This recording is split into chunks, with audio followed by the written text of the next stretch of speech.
Donc comment faire? Eh bien en fait, il faut savoir que sur du texte, mettre les couleurs par la palette des outils ici, c'est l'ancienne manière de faire. Vous allez retirer les couleurs en ayant votre objet évidemment sélectionné. Vous allez activer la couleur de fond, cliquez sur la diagonale, vous allez activer également la couleur de contour, cliquez sur la diagonale. Donc il n'y a plus de couleur sur le texte, il est toujours là, mais on ne le voit plus forcément, il n'a pas de couleur. C'est la ligne de base qui est sélectionnée avec la flèche, parce qu'il y a deux manières de sélectionner le texte dans Illustrator. On peut le sélectionner avec l'outil texte, comme ça. On peut aussi sélectionner la ligne de base, auquel cas on travaille sur tout le texte et pas seulement sur les caractères sélectionnés.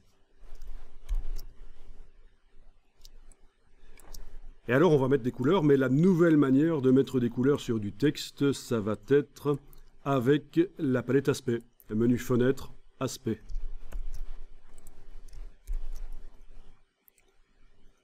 Où est-elle? Elle est là.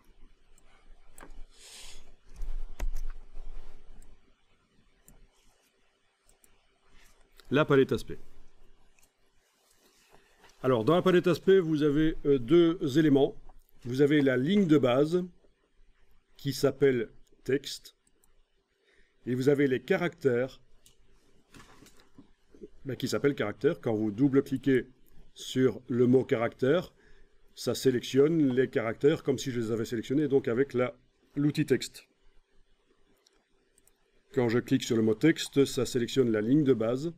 Donc c'est bien les deux composantes là du texte, la ligne de base du texte et les caractères. Quand vous double-cliquez sur le mot caractère, vous voyez deux échantillons ici de couleurs possibles avec la palette nuancier qui est accessible là.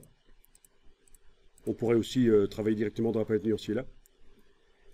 Si vous appliquez des couleurs là, c'est la même chose que de les appliquer par la palette des outils. C'est l'ancienne manière de faire des couleurs sur du texte. Donc ne mettez aucune couleur quand vous êtes au niveau du caractère, ne mettez aucune couleur ici.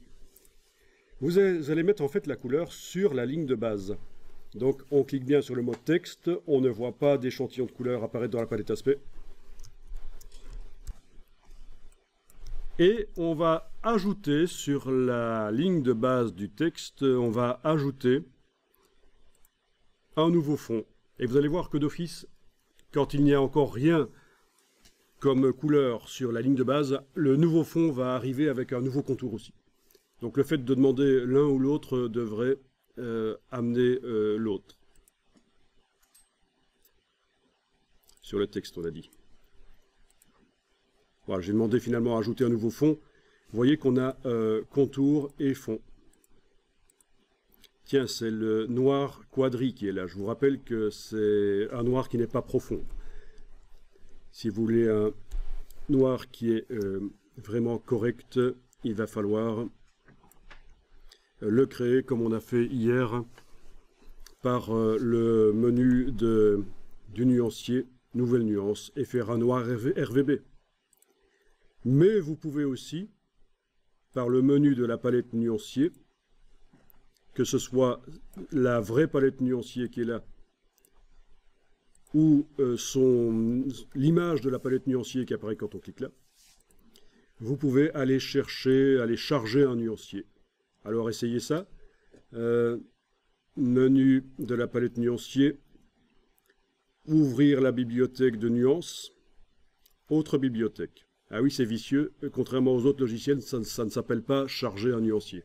Il faut aller vraiment dans les bibliothèques de nuances et demander autre bibliothèque.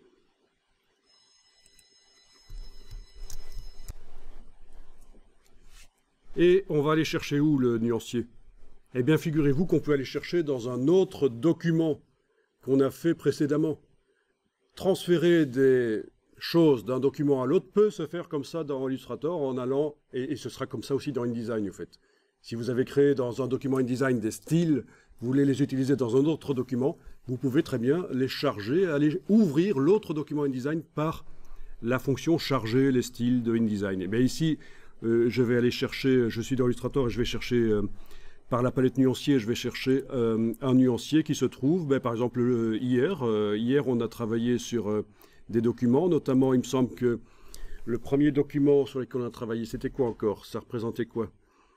C'était une montagne, oui. Dans la montagne, on avait été créé dans le document qui contient la montagne, on avait créé des groupes de couleurs. Hein. Enfin, on avait été chercher dans les différentes bibliothèques des groupes de couleurs. On avait aussi créé nous-mêmes des couleurs. Eh bien, j'essaye ça. Je vais pointer là le dernier document qui concerne la montagne. Ouvrir. Et voilà, vous avez le nuancier du document sans titre 6, là, avec toutes les couleurs. Ça peut être sympa. Dans ce nuancier non modifiable, il y a possibilité d'ajouter au nuancier. Alors, je vais d'abord tester ceci. C'est peut-être les groupes que je vais ajouter au nuancier, ceci. Clic, majuscule clic. Vous avez vu? Je sélectionne les couleurs comme ça. Clic, majuscule clic. Je pourrais aussi n'en sélectionner que certaines avec la touche commande du Mac, évidemment. C'est comme des listes de fichiers, en fait. Enfin, je vais sélectionner tous les groupes tant que j'y suis. Voilà. Et je vais les ajouter au nuancier. J'aurais pu aussi sélectionner les couleurs là, de là jusque là. Donc les couleurs globales que j'avais créées, plus les groupes. Et je demande ajouter au nuancier. Et à ce moment-là, ça s'ajoute au nuancier de mon document ici. Et à la limite, j'ai plus besoin de la palette là sans titre 6, je peux la fermer puisque j'ai ajouté les couleurs qui m'intéressaient au document ici.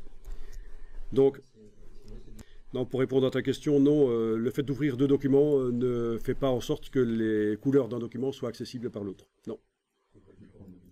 D'ailleurs, voilà, si je crée ici un nouveau document, je crée un nouveau document, voilà, on voit que le nuancier est vide, hein, quasiment. Enfin, il n'y a pas de couleur supplémentaire ajoutée.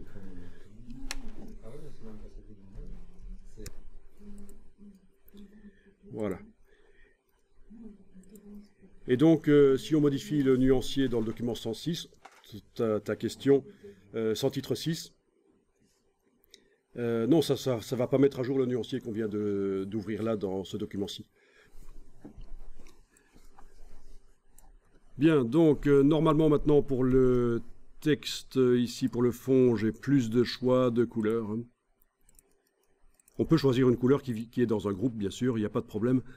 Vous avez vu que les groupes, c'est utile, surtout quand on veut appliquer en masse, automatiquement sur une illustration, les couleurs, grâce à la fonction édition, modifier les couleurs, redéfinir les couleurs de l'illustration. C'est à ça que vont servir les groupes, mais ici, les groupes ne me servent pas beaucoup, le fait qu'il y ait des groupes. Bien, je choisis également une couleur de contour. On va essayer de faire un truc pas trop pourri quand même, tant qu'à faire.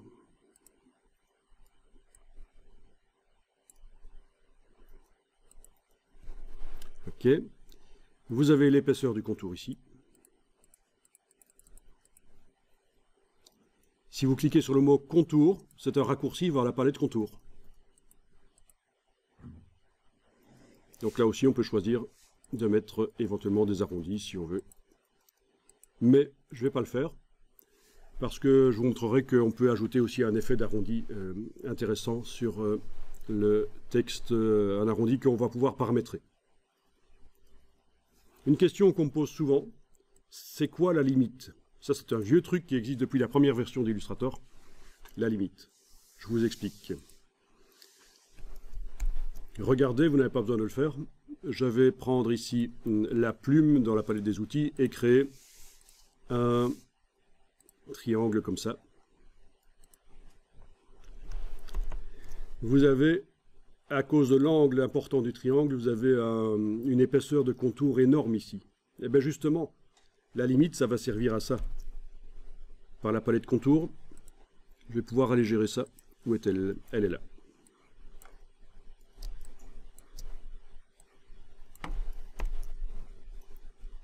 Limite 5, touche tabulation pour valider.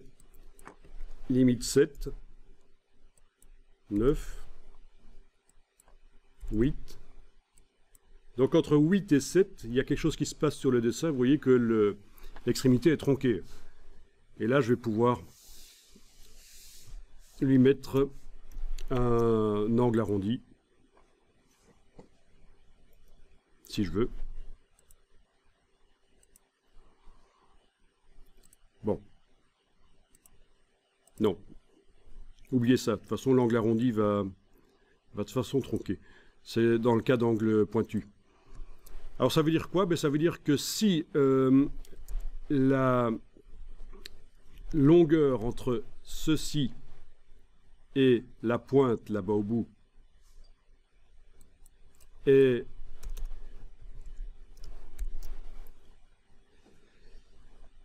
supérieure à 6 fois l'épaisseur du trait, et bien c'est tronqué.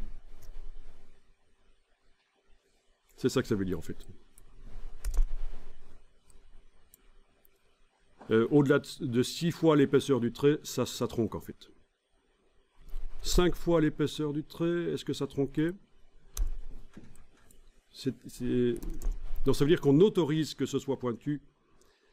Enfin voilà, ça gère ça en fait. Difficile à expliquer, c'est le matin. Difficile de trouver les mots, vous avez compris que ça correspond à ça. C'est par rapport à l'épaisseur en fait. L'épaisseur. Oui. Si on a une épaisseur si on a une longueur de pointe 4 fois supérieure à l'épaisseur du trait, ça tronque. Voilà. Donc ça n'a rien d'extraordinaire cette histoire de pointe, mais enfin c'est intriguant en fait. Alors je supprime mon triangle et je vais revenir ici.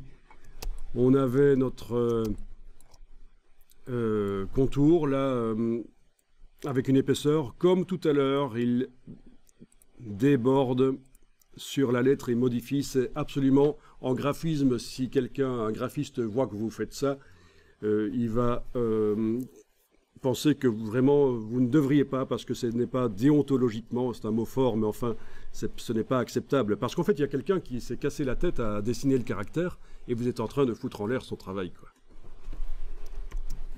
Donc la solution qui n'était pas applicable avec la première manière de mettre les couleurs, c'est de faire passer le contour sous le fond ici.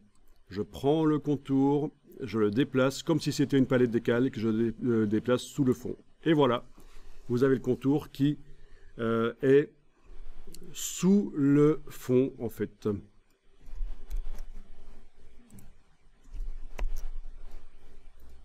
Et donc peu importe que vous ayez choisi ici ou pas, parce que de toute façon sur du texte c'est pas possible de dire que le contour doit aller à l'extérieur. Donc la solution pour faire du contour qui n'est qu'à l'extérieur du texte, c'est d'utiliser la palette aspect et faire passer le contour en dessous du fond.